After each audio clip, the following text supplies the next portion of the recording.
ദുനിയാവും വേണം, രണ്ടും വേണം. അതുകൊണ്ട് വരുന്നിടത്ത് വെച്ച് കാണാമെന്ന് പറഞ്ഞ് നടന്നവരൊക്കെ അവിടെ തന്നെ കിടക്കുന്നുണ്ട്. അതുകൊണ്ട് അതിന്റെ ഉദ്യോഗസ്ഥന്മാർ വരുമ്പോൾ അതിന്റെ രേഖകൾ എന്താണോ 2002 ലക്ഷം പേരുണ്ടെങ്കിൽ അത് തെരഞ്ഞ് കണ്ടെത്തിയിട്ട് അൽഹംദുലില്ലാഹ് അത് വളരെ സമാധാനത്തോടെ അപ്പോൾ തന്നെ കൊടുക്കട്ട.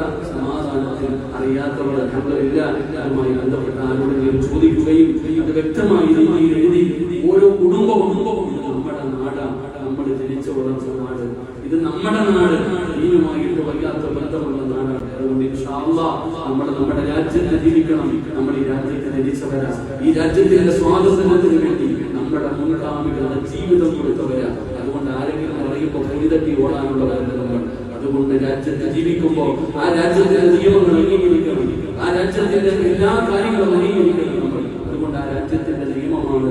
അതുകൊണ്ട് ഇൻഷാ അല്ലാഹ് ഒരു അശ്രദ്ധയും കാണിക്കാതെ നമ്മളെല്ലാവരും അൽഹംദുലില്ലാഹ് ആ ഫോമുകൾ പൂരിപ്പിച്ച് നിങ്ങളും നിങ്ങളുടെ മക്കളും നിങ്ങളുടെ മരുമക്കളും അത് എന്താണോ ചെയ്യുന്ന കാര്യങ്ങളൊക്കെ ചെയ്യുക. ഇൻഷാ അല്ലാഹ് റബ്ബിന്റെ വകയായി കുട്ടികൾ നാളെ പള്ളികൾ നാളെ ഇസ്ലാമിക് സെന്റർ വൈകുന്നേരം 5 മണി മുതൽ രാത്രി 10 മണി വരെ അതിനുവേണ്ടി ഏത് സഹായത്തിനും തയ്യാറായി പാടൊക്കെ ചെറുപ്പക്കാർ അല്ലാഹു ചെറുപ്പക്കാരൻ മുഴുവൻ അനുഗ്രഹിക്കുമാറാകട്ടെ.